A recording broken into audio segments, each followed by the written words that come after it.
എന്തുകൊണ്ടാണ് ഇംഗ്ലീഷ് ഭാഷയെ ഒരു ആഗോള ഭാഷ എന്ന് വിളിക്കുന്നത്? Let's check. Welcome to GG's lectures. Why English is called as a global language? സിമ്പിളായിട്ടൊരു 10 പോയിന്റ്സ് ആണ് പറയുന്നത്. First, universal facts. ഇംഗ്ലീഷ് ലാംഗ്വേജിൻ്റെ കറൻറ്റ് സ്റ്റാറ്റസ് എന്താണെന്ന് നോക്കാം. 7.8 ബില്യൺ ജനസംഖ്യയുള്ള ഈ ലോകത്ത് 7,000 ലാംഗ്വേജസ് ഉണ്ട്. അതിൽ 350 million people English first language ആയിട്ടും above 500 million people English second language ആയിട്ടും യൂസ് ചെയ്യുന്നുണ്ട്. സോ ഇംഗ്ലീഷ് ലാംഗ്വേജാണ് ഏറ്റവും ടോപ്പ് സ്പീക്കിംഗ് ലാംഗ്വേജ്. അപ്പോൾ കുറച്ച് പേർക്ക് ഡൗട്ട് വരുന്നുണ്ട്, ചൈനീസ് അല്ലേ ഏറ്റവും കൂടുതൽ സംസാരിക്കുന്ന ഭാഷ? മാതൃഭാഷയുടെ കണക്കെടുത്ത് നോക്കുമ്പോൾ ചൈനീസാണ് ഏറ്റവും top language. But first language plus second language category എടുത്ത് നോക്കുമ്പോൾ ഇംഗ്ലീഷ് സംസാരിക്കുന്നത് 1.5 മില്യണും ചൈനീസ് സംസാരിക്കുന്നത് 1.3 മില്യണാണ്. സോ ഇംഗ്ലീഷ് ഒരു വേൾഡ് വൈഡ് ഇൻ്റർനാഷണൽ ലാംഗ്വേജ് ആണ്. ദെൻ ഇംഗ്ലീഷ് ലാംഗ്വേജിനെ ലിംഗ്വ ഫ്രാങ്ക എന്ന് വിളിക്കുന്നുണ്ട്. ലിംഗ്വ ഫ്രാങ്ക എന്ന് വെച്ചിട്ടുണ്ടെങ്കിൽ ഒരു കോമൺ ലാംഗ്വേജ് എന്നാണ് മീൻ ചെയ്യുന്നത്. ഫോർ എക്സാമ്പിൾ, നമുക്കൊന്ന് ചൈന വരെ പോകണമെങ്കിൽ അവിടുത്തെ ലാംഗ്വേജ് നമുക്ക് അറിഞ്ഞിരിക്കണം, അവരുമായിട്ട് കമ്മ്യൂണിക്കേറ്റ് ചെയ്യാൻ. അല്ലെങ്കിൽ അവർക്ക് നമ്മുടെ ലാംഗ്വേജ് അറിഞ്ഞിരിക്കണം. അല്ലെങ്കിൽ വേറെ ഏതൊരു രാജ്യത്തേക്ക് പോകണമെങ്കിലും നമുക്ക് അവിടുത്തെ ഒരു ലാംഗ്വേജ് അറിഞ്ഞിരിക്കണം.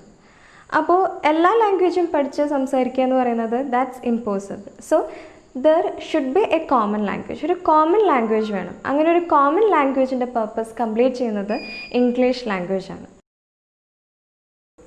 Second, British colonization. Indian history പഠിക്കുമ്പോൾ നമ്മൾ കേട്ടിട്ടുണ്ട് ബ്രിട്ടീഷുകാർ നമ്മുടെ രാജ്യത്ത് വന്നതും lord Macaulay English language Indian എഡ്യൂക്കേഷൻ്റെ ഭാഗമാക്കി മാറ്റിയതൊക്കെ.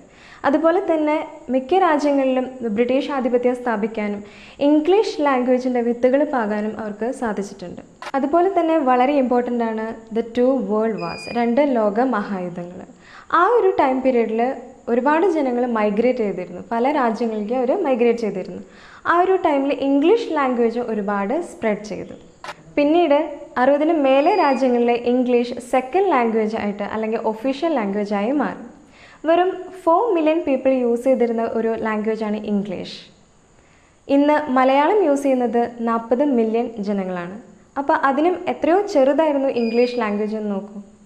അപ്പോൾ അങ്ങനെയുള്ള ആ ഒരു ചെറിയ ലാംഗ്വേജ് ഇന്ന് ഗ്ലോബൽ ലാംഗ്വേജായി മാറിക്കഴിഞ്ഞു. Third, science and technology. Science and technology IT ഫീൽഡിലൊക്കെ ഏറ്റവും കൂടുതൽ യൂസ് ചെയ്യുന്നത് ഇംഗ്ലീഷ് ലാംഗ്വേജ് തന്നെയാണ്. കാരണം 80 to 90% സയൻറ്റിഫിക് ആർട്ടിക്കിൾസ്, ജേർണൽസൊക്കെ പ്രിൻ്റ് ചെയ്യുന്നതും പബ്ലിഷ് ചെയ്യുന്നതൊക്കെ ഇംഗ്ലീഷ് ലാംഗ്വേജിലാണ്. അതുപോലെ തന്നെ ഇൻ്റർനാഷണൽ കോൺഫറൻസ്, വർക്ക്ഷോപ്സ്, സെമിനാർസ് ഇതൊക്കെ നടത്തുന്നതും ഇംഗ്ലീഷ് ലാംഗ്വേജിലാണ്. New updates, scientific updates, for example നമ്മൾ COVID-19 കുറിച്ചൊക്കെ സെർച്ച് ചെയ്യുമ്പോൾ നമുക്ക് ഏറ്റവും കൂടുതൽ ഇൻഫോർമേഷൻ കിട്ടുന്നതും ഇംഗ്ലീഷ് ലാംഗ്വേജിലാണ്. Fourth, education. ഹയർ എഡ്യൂക്കേഷൻ്റെ ഓൾമോസ്റ്റ് എല്ലാ ബുക്സും അവൈലബിൾ ആയിട്ടുള്ളത് ഇംഗ്ലീഷ് ലാംഗ്വേജിലാണ്. ഇംഗ്ലീഷ് ഒഫീഷ്യൽ അല്ലെങ്കിൽ സെക്കൻഡ് ലാംഗ്വേജ് ആയതുകൊണ്ട് ഇംഗ്ലീഷ് ലാംഗ്വേജ് എന്ന് പറയുന്നത് നമ്മുടെ ഒരു സിലബസിൻ്റെ ഭാഗമായി മാറിയിട്ടുണ്ട്. ഇപ്പോൾ ടീച്ചേഴ്സ് ആയാലും സ്റ്റുഡൻസ് ആയാലും അവർ ഇൻഫോർമേഷൻസ് കിട്ടാനായിട്ട് സെർച്ച് ചെയ്യുന്ന ബുക്സ്, ജേർണൽസ്, ഡിജിറ്റൽ ഇൻഫർമേഷൻ എല്ലാം ഒരു 80% കിട്ടുന്നത് ഇംഗ്ലീഷ് ലാംഗ്വേജിലാണ്. ഇനി നമുക്കൊരു ഫോറിൻ കൺട്രിയിൽ അല്ലെങ്കിൽ ഫോറിൻ യൂണിവേഴ്സിറ്റിയിൽ പഠിക്കാനായിട്ട് നമുക്ക് അവിടെ ചെന്ന് കമ്മ്യൂണിക്കേറ്റ് ചെയ്യാനൊക്കെ ആയിട്ട് നമ്മൾ യൂസ് ചെയ്യുന്നതും ഇംഗ്ലീഷ് ലാംഗ്വേജാണ്. So higher education is impossible without English. Fifth, employment. ഒരു ജോബ് ഇൻ്റർവ്യൂവിന് ചെല്ലുമ്പോൾ അവിടെ ഇവാലുവേറ്റ് ചെയ്യുന്നത് നമ്മുടെ എഡ്യൂക്കേഷണൽ ക്വാളിഫിക്കേഷനോ മാർക്സോ ഒന്നുമല്ല, language skill, especially English language skill.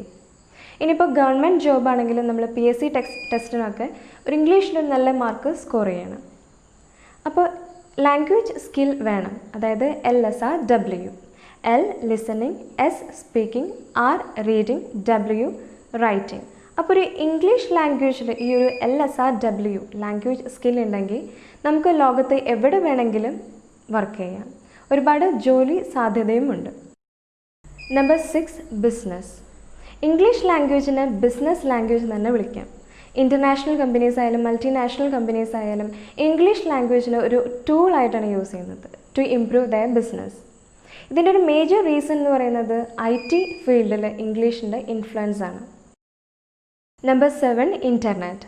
ഇന്ന് ഡേ ടു ഡേ ലൈഫിൽ ഇൻ്റർനെറ്റ് എത്ര വാല്യുബിൾ ആണെന്ന് നിങ്ങൾക്കറിയാം. ഈ ഒരു COVID-19 കാലഘട്ടത്തിൽ എഡ്യൂക്കേഷൻ പ്രോസസ്സ് നടക്കുന്നത് തന്നെ ലേണിങ്ങിലൂടെയാണ്. So we too much depend on internet. English ഒരു ഇൻ്റർനാഷണൽ ലാംഗ്വേജ് ആയതുകൊണ്ട് വെബ്സൈറ്റ് ഡിസൈൻ ചെയ്യാനും അതുപോലെ തന്നെ ഇൻ്റർനെറ്റ് ബ്രൗസിങ്ങിനൊക്കെ ഇംഗ്ലീഷ് ലാംഗ്വേജാണ് കൂടുതലും യൂസ് ചെയ്യുന്നത്. ഒരു 56% ഇൻ്റർനെറ്റ് സൈറ്റ്സും ഡിസൈൻ ചെയ്യുന്നത് ഇംഗ്ലീഷ് ലാംഗ്വേജിലാണ്. ബാക്കി എല്ലാ ലാംഗ്വേജസും വെറും 6%-ന് താഴെ മാത്രമേ വരുന്നുള്ളൂ. Number 8, travel and tourism. നമുക്ക് ഫോറിൻ കൺട്രീസിലേക്ക് പോകണമെങ്കിൽ മസ്റ്റായിട്ടും ഇംഗ്ലീഷ് ലാംഗ്വേജ് അറിഞ്ഞിരിക്കണം. എന്നാലേ നമുക്ക് കംഫർട്ടബിളായിട്ട് അവരോട് കമ്മ്യൂണിക്കേറ്റ് ചെയ്യാൻ പറ്റുള്ളൂ. അപ്പോൾ അങ്ങനെ ഒരു കോമൺ ലാംഗ്വേജ് എന്ന് പറയുന്ന സ്പെഷ്യാലിറ്റി ഇംഗ്ലീഷ് ലാംഗ്വേജിനുണ്ട്. അതുകൊണ്ട് തന്നെ travel and tourism departments English ലാംഗ്വേജിനെ ഒരുപാട് പ്രൊമോട്ട് ചെയ്യുന്നുമുണ്ട്. Number 9, present media. The Guardian, Daily Mirror, the Times of India ഇതൊക്കെ വേൾഡ്സ് ലീഡിംഗ് ന്യൂസ് പേപ്പേഴ്സാണ്. അതുപോലെ തന്നെ the Mental Floss, Reader's Digest, Fast Company ഇതൊക്കെ വേൾഡ്സ് ലീഡിംഗ് മാഗസൈൻസും. ഇവയെല്ലാം യൂസ് ചെയ്യുന്നത് ഇംഗ്ലീഷ് ലാംഗ്വേജാണ്. അതുപോലെ തന്നെയാണ് ന്യൂസ് ബ്രോഡ്കാസ്റ്റിംഗ് ആയാലും ടെലിവിഷൻ ചാനൽസ് ആയാലും പ്രോഗ്രാംസ് ആയാലും. മദർ ടങ് അല്ലാതെ യൂസ് ചെയ്യുന്ന നോൺ നേറ്റീവ് സ്പീക്കേഴ്സിന് ഇത് വളരെയധികം ഇൻഫ്ലുവൻസ് ചെയ്യുന്നുണ്ട്. വേൾഡ് ഓർഗനൈസേഷൻസായ യുനെസ്കോ, UNO, UNICEF, WHO ഇവയെല്ലാം യൂസ് ചെയ്യുന്നതും ഇംഗ്ലീഷ് ലാംഗ്വേജ് തന്നെയാണ്. Number 10, entertainment. മൂവീസ് ആയാലും മ്യൂസിക് ആയാലും മറ്റേത് എൻ്റർടൈൻമെൻ്റ് ആയാലും ഇംഗ്ലീഷ് ലാംഗ്വേജിനെ ഒരുപാട് പ്രൊമോട്ട് ചെയ്യുന്നുണ്ട്. ഇതെല്ലാം നമ്മളെയും ഒരുപാട് ഇൻഫ്ലുവൻസ് ചെയ്യുന്നുണ്ട്. ഇതിന് ബെസ്റ്റ് എക്സാമ്പിളാണ് Hollywood industry. So day to day ലൈഫിൽ ഇംഗ്ലീഷ് ലാംഗ്വേജിൻ്റെ ഇമ്പോർട്ടൻസ് കൂടി വരികയാണ്. സോ ഇതെല്ലാം കൊണ്ട് ഇംഗ്ലീഷ് ലാംഗ്വേജിനെ ഒരു ഗ്ലോബൽ ലാംഗ്വേജ് എന്ന് വിളിക്കുന്നു, അല്ലെങ്കിൽ ആഗോള ഭാഷ എന്ന് വിളിക്കുന്നു.